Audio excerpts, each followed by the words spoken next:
The Little Red Riding Hood short story. Once upon a time, there was a girl who lives with her mom in a hut near the forest. She always wears a red riding hood while going out. One day she went to see her grandmother, and on her way, she met a wolf. The wolf asked, "Where are you going?" She said, "I am going to see my granny. She lives behind that hill." After listening, this wolf got a wicked idea. The wolf ran to Granny's house and swallowed her up.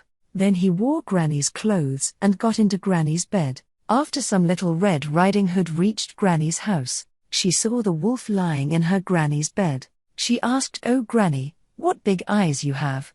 The wolf said, "So that I can see you better." She asked, "Granny, what big ears you have." Wolf said, "So that I can hear you better." She asked, "Granny, what big nose you have." Wolf said, "So that I can smell you better." She again asked, "Granny, what big teeth you have."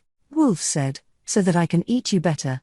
Then she got scared and starting shouting for help. "Help me! Help me!" The woodsman was chopping the trees, heard the scream and ran toward to help her. He ran to the house and saw the wolf attacking the girl. He hit the wolf over the head, and this made the wolf open his mouth and shout, and the granny jumped out. The wolf ran away and the girl never saw that wolf again. The grandmother and the Red Riding Hood girl had a great lunch and long chat. Moral: be brave.